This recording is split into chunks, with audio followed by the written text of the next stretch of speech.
Hey guys, so I'm making this candy corn bracelet with the Rainbow Loom. Guys, this is my second attempt at another Rainbow Loom bracelet for the candy corn pattern that I've made before, and I have now gotten a second Rainbow Loom pegboard. So I got one of these little extension packs. It's a little purple gizmo. Here's the other one. I ordered this online through Amazon. It's an extension pieces is what they're calling it. Anyway, there's two in this package. I only need one, and I'm just setting the board right down on the middle pegs, sort of, and then lining it up with the next board. I've got the arrows facing away from me. This is the first red arrow here, and it's facing away from me going long ways, so that now this time I won't have to fight with stopping midway and having to take it off the loom, turn it around, put it back on loom, all that crazy stuff. I just wanted to show you, start first with the arrow pointing away from you. So on my Rainbow Loom, it's this little red arrow right here at the bottom. This is the first step. You just put the single bands one over the top. Like here's your orange, then you put on a white, then you put on a yellow, then you do an orange, white, yellow, and you do that all the way down.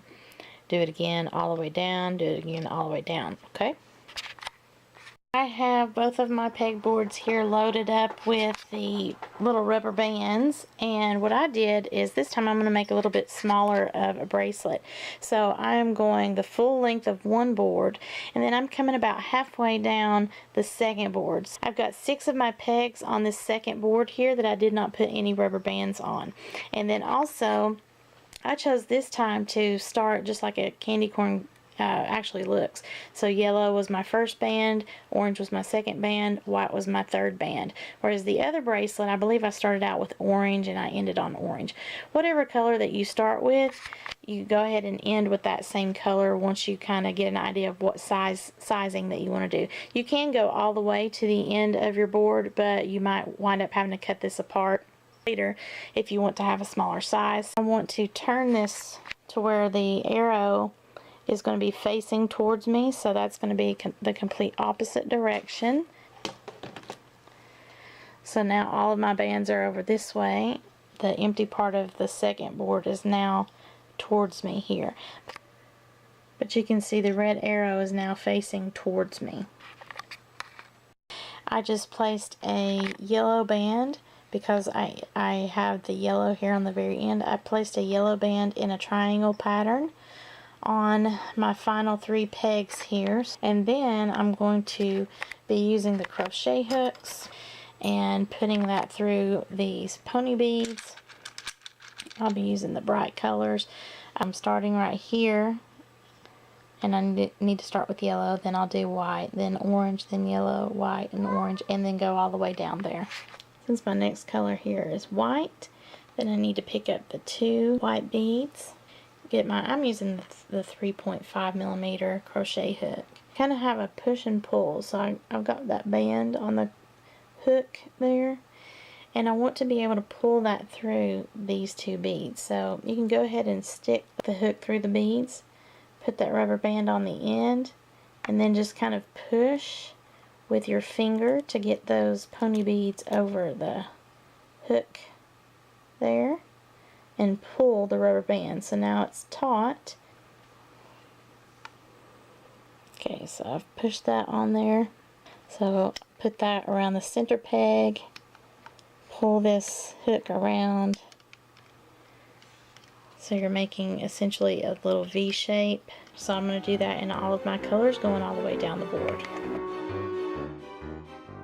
So I'm going down through this hole, and see the yellow is the top band. I want that white band which is below it. So I'm going to be pushing that yellow band outward in order to pick up the white band below it, pull it straight up and over, put it around the next peg. The orange band down there is the one I want, so I'm pulling that white one back in order to grab the orange, pull it straight up,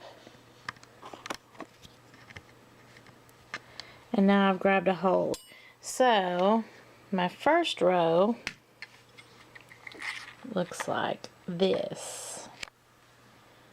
everything has grabbed a hold of what is in front of it, so that everything, there's not anything loose now.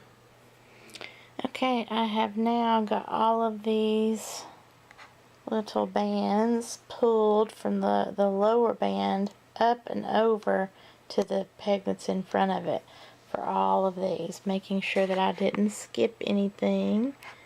So this is what each little row should look like with all the different colors. Each of the end pegs look like this after we've overlapped them. So all I did here was just take my little tool, get both of these, pull them off, and pull over here to this middle peg. So now that is the end. This allows us to put our hook in and take all of these off and begin to rip the bracelet off of the pegboards. Just taking this off. Hey, I forgot, before I start ripping everything off here, I do need to feed a rubber band through those loops. To pull taut, that way you can get this rubber band through all of those loops. Somehow I got all mine twisted. This little example is just a little snippet of the previous bracelets that I did, but I didn't get a really good shot of how I added the rubber band onto the end. So that's what I'm doing here. The only thing is I don't have the bead ladders going across in this example. So remember, we don't have the beads on the very last pegs. Okay, so what we want to do is we want to first take this left side of the loops off and put them over onto the middle peg, and then you want to take the right side peg and put it also onto the middle peg, so it looks like that. And then you're going to actually take your tool and go down the middle as if you were going to be pulling a rubber band out, but you're not. So you're just taking your tool and pushing it through that center of all of those loops together, coming out here and grabbing a rubber band and pulling that taut, and then just coming up through the center. And then when you do that, you've got, those loops are now on the tool, and see how that has grabbed all of those rubber bands that are looped there around the center peg. Now you can start to rip all of these off. That's what I was trying to show you earlier. Okay, so this was the end that I had just ripped everything off with, and I still had my hook through the bands there. Just pulled this up, had put my finger through there, and then took the little plastic C-clip and popped it on these two bands while they were still close together. So now I have a C-clip on this one side, but I need to grab the other side. Once that C-clip is on, which you can see back here, you're going to open the jump ring like you've seen in my other videos, either by pushing it away from yourself or pulling it towards yourself. In my case, I'll go ahead and just push it away from myself, so I open it quite a good ways. You can see right here that I slid that jump ring right beside that C-clip, and it's just grabbing those rubber bands. It's just an extra little C-clip, but this is made of metal, of course. Then you want to close this up after you've added your charm onto it. And since I pushed this away from myself in order to open it, now I want to pull it back towards myself in order to close it, or close the door. That's how I refer to it, because you're opening the door and then you're closing the door. So I'm going to pull this towards myself with my right hand plier using my bent nose pliers here. And it looks like I'm pretty straight, but I'm going to give it a squeeze with my flat nose pliers right here. That way I'm sure I don't have any gap for my charm to fall off. And there it is. Here is the smaller version that I did with the lighter and brighter bands and pony beads. And I just did the same exact thing as far as putting on a 10mm size jump ring to go right here beside the C-clip. So it's just an added little protection to keep my bracelet from coming apart on me, because I just don't trust these little flimsy C-clips.